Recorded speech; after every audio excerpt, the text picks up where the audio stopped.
जय हिंद दोस्तों, आप सभी का सोनी IQ स्टडी चैनल में स्वागत है। आई होप आप लोग अच्छे होंगे, मस्त होंगे, स्वस्थ होंगे और अपने एग्जाम की तैयारी बहुत अच्छे से कर रहे होंगे। तो आज हम बात करते हैं कुछ महत्वपूर्ण प्रश्न। तो हमारा पहला प्रश्न, भगवान बुद्ध को ज्ञान की प्राप्ति कहाँ हुई थी? तो हमारा जवाब बोध गया में। कहाँ हुई थी? बोध गया में।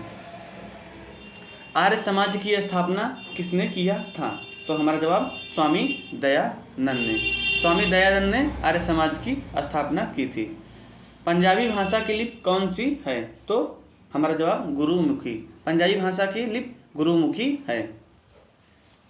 किस बृहद मंदिर की आरंभिक कल्पना तथा निर्माण सूर्यवर्मन द्वितीय के शासनकाल में हुआ था? तो अंकोर वाट का मंदिर। अंकोर वाट मंदिर सूर्यवर्मन द्वितीय के शासनकाल में हुआ था। बिहू किस राज्य का प्रसिद्ध त्यौहार है? तो बिहू असम राज्य का प्रसिद्ध त्यौहार है। कागज का आविष्कार किस देश में हुआ था? तो चीन में। कागज का आविष्कार चीन में हुआ था। गौतम बुद्ध का बचपन का नाम क्या था? तो सिद्धार्थ। गौतम बुद्ध का बचपन नाम सिद्धार्थ था। भारत का अंतिम मुगल सम्राट बहादुर शाह जफर द्वितीय का मकबरा कहाँ स्थित है? तो रंगून। रंगून कहाँ? म्यांमार में। अहमद शाह अब्दाली ने भारत पर कितनी बार आक्रमण किया था? तो हमारा जवाब 8 बार। अहमद शाह अब्दाली ने भारत पर 8 बार आक्रमण किया था। नादिर शाह ने भारत पर आक्रमण कब किया था? तो 1739 में। नादिर शाह भारत पर 1739 ईस्वी में आक्रमण किया था। शिवाजी के समय कितना राजस्व वसूला जाता था? तो भू राजस्व का 33%। शिवाजी के समय भू राजस्व का 33% राजस्व वसूला जाता था। आगरा की जामा मस्जिद का निर्माण किसने कराया था? तो जहांगीर बेगम ने। जहांआरा बेगम ने आगरा की जामा मस्जिद का निर्माण कराया था। किस सिख गुरु ने फारसी भाषा में जफरनामा लिखा? तो गुरु गोविंद सिंह ने। गुरु गोविंद सिंह ने, सिख गुरु ने फारसी भाषा में जफरनामा लिखा। गुरु नानक का जीवन परिचय किस सिख गुरु ने लिखा? तो गुरु अर्जुन देव ने। गुरु अर्जुन देव ने गुरु नानक का जीवन परिचय लिखा। औरंगजेब के शासनकाल में बंगाल का नवाब कौन था? तो मुर्शिद कुली खां। मुर्शिद कुली खां औरंगजेब के समय शासनकाल के बंगाल का नवाब थे। शिवाजी की मृत्यु कब हुई? तो 12 अप्रैल 1680 ईस्वी में। शिवाजी की मृत्यु 12 अप्रैल 1680 ईस्वी में हुई। औरंगजेब ने बीबी का मकबरा का निर्माण कब करवाया था? तो 1679 में। औरंगजेब ने बीबी का मकबरा का निर्माण 1679 में कराया था।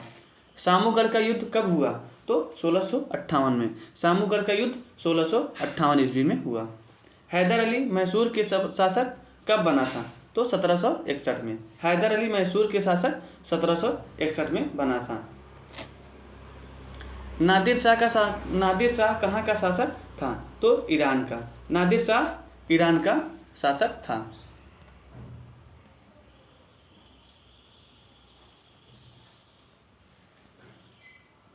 माधवराव नारायण पेशवा कब बने? तो 1761 में। माधव नारायण पेशवा 1761 में बने। गुरु गोविंद सिंह ने खालसा पंथ की नींव कब डाली? तो 1699 ईस्वी में। किस गुरु ने विद्रोही मुगल राजकुमार की सहायता धन व मन से की थी? तो गुरु अर्जुन देव ने। गुरु अर्जुन देव ने विद्रोही मुगल राजकुमार की सहायता धन व मन से की थी। सैयद बंधुओं का पतन किसके समय में हुआ था? तो मोहम्मद शाह के समय सैयद बंधुओं का पतन हुआ था। फारूक सियर किसके सहयोग से मुगल बादशाह बना? तो सैयद बंधु की वजह से फारूक सियर मुगल बादशाह बना।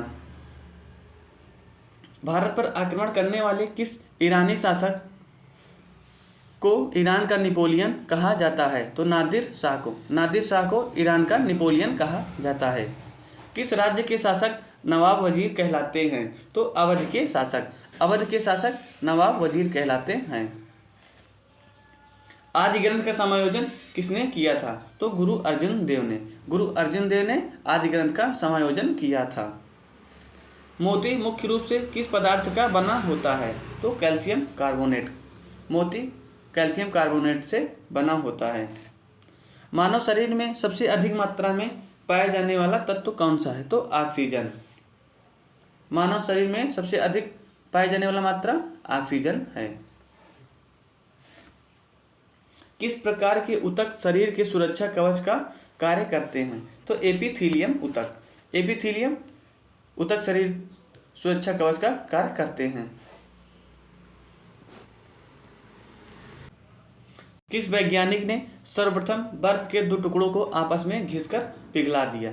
तो डेवी वैज्ञानिक ने बर्फ के 2 टुकड़ों को आपस में घिसकर पिघला दिया। सबसे अधिक तीव्रता की ध्वनि कौन उत्पन्न करता है? तो बाघ। हमारा जवाब बाघ सबसे अधिक तीव्रता की ध्वनि उत्पन्न करता है। सूर्य ग्रहण के समय सूर्य का कौन सा भाग दिखाई देता है? तो क्रीट। क्रीट सूर्य ग्रहण के समय सूर्य का भाग दिखाई देता है। टाइपराइटर या टंकण मशीन के आविष्कारक कौन है? तो सोल्स। सोल्स टाइपराइटर के आविष्कारक हैं। सिरका को लैटिन भाषा में क्या कहा जाता है? तो एसिटम। सिरका को लैटिन भाषा में एसिटम कहा जाता है। कपड़ों से जंग के धब्बे हटाने के लिए किसका प्रयोग किया जाता है? तो ऑक्जैलिक अम्ल का। ऑक्जैलिक अम्ल का कपड़ों के धब्बों को हटाने में किया जाता है। गन्ने में लाल सड़न रोग किसके कारण होता है? तो कवकों द्वारा। गन्ने में जो लाल सड़न होती है वो कवक द्वारा होता है।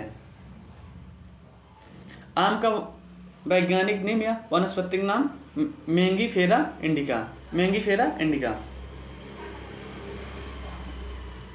कॉफी पाउडर के साथ मिलाया जाने वाला चिकोरी चूर्ण किससे प्राप्त होता है? तो जड़ों से।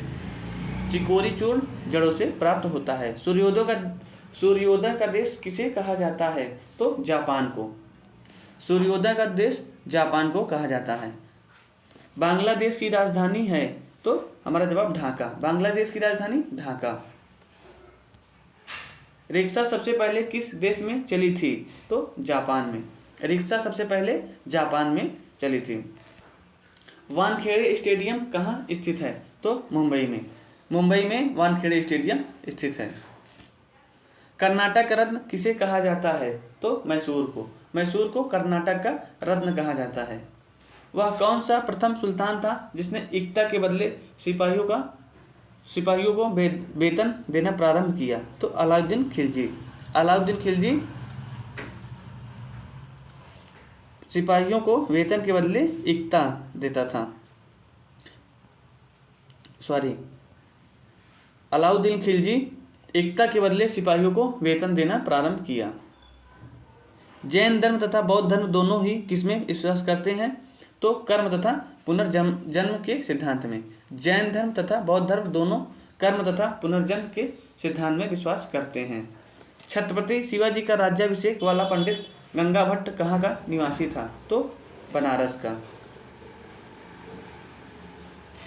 लाल कुंवर नाम की वेश्या किस मुगल शासक के राजकाज में अति प्रभावशील थी? तो बहादुर शाह के कार्यकाल में अति प्रभावशील थी। किस सिख गुरु पर खुसरो को जहांगीर के विरुद्ध विद्रोह में सहायता करने का आरोप लगाया था? तो गुरु अर्जुन देव ने। पतंजलि द्वारा लिखा गया महाभाष्य निम्नलिखित में से किस पुस्तक पर लिखी गई टीका है? तो अष्टाध्यायी। दादा साहब फाल्के पुरस्कार किस मंत्रालय की ओर से दिया जाता है? तो हमारा जवाब सूचना और प्रसारण मंत्रालय के द्वारा दिया जाता है। समुद्र के जल में लवण की औसत मात्रा क्या होती है? तो 3.5% होती है। समुद्र के जल में लवण की मात्रा 3.5% होती है। ब्लड ग्रुप की खोज किसने किया था? तो लैंड स्टेनर ने किया था। ब्लड ग्रुप की खोज लैंड स्टेनर ने किया था। कैंसर के उपचार के लिए प्रयुक्त उत्कृष्ट गैस कौन सी है? तो रेडान। रेडान कैंसर के उपचार के लिए प्रयुक्त उत्कृष्ट गैस है। तो अगर हमारा वीडियो अच्छा लगा हो तो चैनल को लाइक करिएगा, सब्सक्राइब करिएगा। पीडीएफ के लिए हमारे टेलीग्राम लिंक से जुड़ सकते हैं। धन्यवाद।